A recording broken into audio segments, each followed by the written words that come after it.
ನಮಸ್ಕಾರ ಸ್ನೇಹಿತರೆ.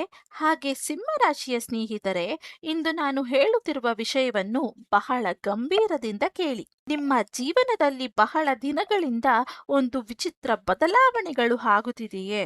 ಕೆಲಸಗಳು ಆಗಬೇಕಾದ ಸಮಯದಲ್ಲಿ ಆಗುತ್ತಿಲ್ಲವೇ?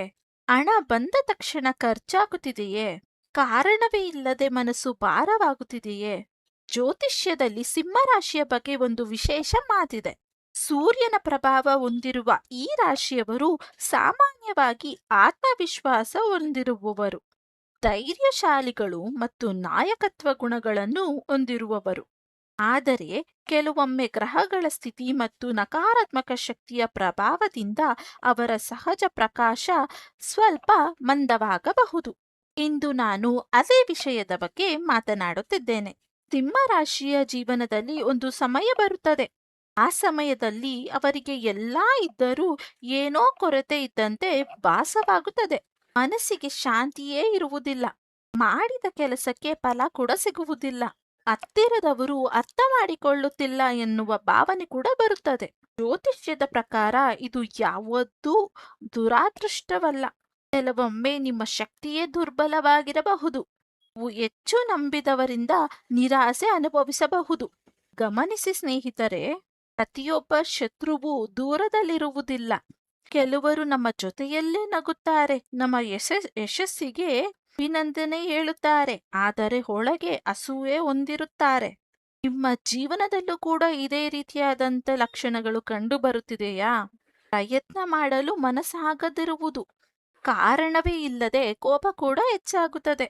ಸಣ್ಣ ವಿಷಯಕ್ಕೂ ಕೂಡ ಮನಸ್ಸು ನೋವಾಗುವುದು. ರಾತ್ರಿ ಹೊತ್ತು ವಿಚಿತ್ರ ಕನಸುಗಳನ್ನು ಕಾಣುವುದು. ಕೆಲಸಗಳಂತೂ ಕೊನೆಯ ಕ್ಷಣದಲ್ಲೇ ನಿಲ್ಲುವುದು.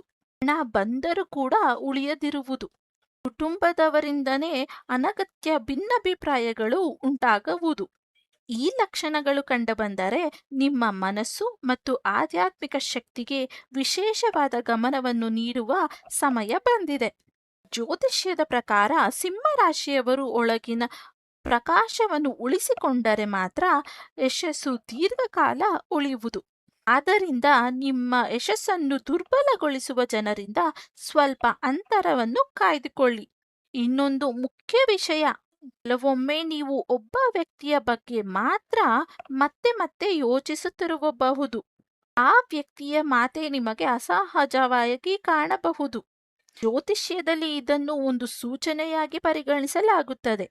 ಆದರೆ ನಿಮ್ಮ ಮನಸ್ಸು ಯಾರೊಂದಿಗೆ ಇರುವ ಅಸಮರ್ಥವನ್ನು ಗುರುತಿಸುತ್ತಿದೆ. ಆದರೆ ಯಾವುದೇ ವಿಶೇಷ ಅಥವಾ ಸಾಕ್ಷಿ ಇಲ್ಲದೆ ತಪ್ಪು ನಿರ್ಧಾರಕ್ಕೆ ಬರಬೇಡಿ. ಆ ಸಮಯದಲ್ಲಿ ಸಿಂಹರಾಶಿಯವರು ಮಾಡಬೇಕಾದ ಕೆಲವು ಸರಳ ಪರಿಣಾಮಗಳು ಅಥವಾ ಪರಿಹಾರಗಳು. ಮೊದಲನೆಯ ಪರಿಹಾರ, ಪ್ರತಿ ಭಾನುವಾರ ಬೆಳಗ್ಗೆ ಸೂರ್ಯನಿಗೆ ನೀರನ್ನು ಅರ್ಪಿಸಿ ಮತ್ತು 3 ನಿಮಿಷ ಕಣ್ಣು ಮುಚ್ಚಿ ಸಕಾರಾತ್ಮಕ ಚಿಂತೆಯನ್ನು ಮಾಡಿ. ಇನ್ನು ಎರಡನೇ ಪರಿಹಾರ, ಪ್ರತಿದಿನ ಕನಿಷ್ಠ 11 ಬಾರಿ ಓಂ ಸೂರ್ಯಾಯ ನಮಃ ಮಂತ್ರವನ್ನು ಜಪಿಸಿ. ಇನ್ನು ಮೂರನೇ ಪರಿಹಾರ, ಮನೆಯ ಹಿರಿಯವರ ಆಶೀರ್ವಾದವನ್ನು ಪಡೆಯಿರಿ ಮತ್ತು ನಿಮ್ಮ ಕುಲದೇವರು ಅಥವಾ ಇಷ್ಟ ದೇವರ ಸ್ಮರಣೆಯನ್ನು ಮಾಡಿ. ಇನ್ನು ನಾಲ್ಕನೇ ಪರಿಹಾರ, ಸಾಧ್ಯವಾದರೆ ಬಡವರಿಗೆ ಅಥವಾ ಅಗತ್ಯ ಇರುವವರಿಗೆ ಸಹಾಯ ಮಾಡಿ. ಸ್ನೇಹಿತರೆ, ನೆನಪಿಟ್ಟುಕೊಳ್ಳಿ, ನಿಮ್ಮ ಜೀವನದ ಶಕ್ತಿಯೇ ನಿಮ್ಮ ಆತ್ಮವಿಶ್ವಾಸ. ನಿಮ್ಮ ಸತ್ಕರ್ಮ ನಿಮ್ಮ ನಂಬಿಕೆಯಲ್ಲೇ ಇದೆ. ಗ್ರಹ ಸ್ಥಿತಿಗಳು ಬದಲಾಗುತ್ತವೆ, ಪರಿಸ್ಥಿತಿಗಳು ಕೂಡ ಬದಲಾಗುತ್ತವೆ, ಆದರೆ ತನ್ನ ಒಳಗಿನ ಬೆಳಕನ್ನು ಕಾಪಾಡಿಕೊಳ್ಳುವುದು ಸಿಂಹರಾಶಿಯವರ ದೀರ್ಘಕಾಲದ ಯಶಸ್ಸಿನ ಗುಟ್ಟಾಗಿರುತ್ತದೆ. ನಿಮ್ಮ ಜೀವನದ ಹೊಸ ಅವಕಾಶಗಳ ಬಾಗಿಲು ತಟ್ಟುತ್ತಿವೆ. ಜಾಗರೂಕರಾಗಿರಿ, ಸಕಾರಾತ್ಮಕವಾಗಿರಿ ಮತ್ತು ನಿಮ್ಮ ಆಧ್ಯಾತ್ಮಿಕ ಶಕ್ತಿಯನ್ನು ಎಂದಿಗೂ ಕೂಡ ಕಡಿಮೆ ಅಂದಾಜಿಸಬೇಡಿ. ಕೊನೆಯದಾಗಿ ಸಿಂಹರಾಶಿಯವರೇ, ನಿಮ್ಮ ಮನಸ್ಸಿನ ಮಾತನ್ನು ಎಂದೂ ನಿರ್ಲಕ್ಷಿಸಬೇಡಿ. ನಿಮ್ಮ ಮನಸ್ಸು ನಿಮಗೆ ಸರಿಯಾದ ದಾರಿಯನ್ನೇ ತೋರಿಸುತ್ತದೆ. ತಪ್ಪಿಸದೆ ನಿಮ್ಮ ಕುಲದೇವರು ಅಥವಾ ನಿಮ್ಮ ಇಷ್ಟ ದೇವರ ದೇವಾಲಯಕ್ಕೆ ಒಮ್ಮೆ ಭೇಟಿ ನೀಡಿ. ಮನೆಯಲ್ಲಿ ಶಾಂತಿಯಿಂದ ಸಕಾರಾತ್ಮಕ ಚಿಂತನೆಗಳಿಂದ ದೀಪವನ್ನು ಹಚ್ಚಿಸಿ.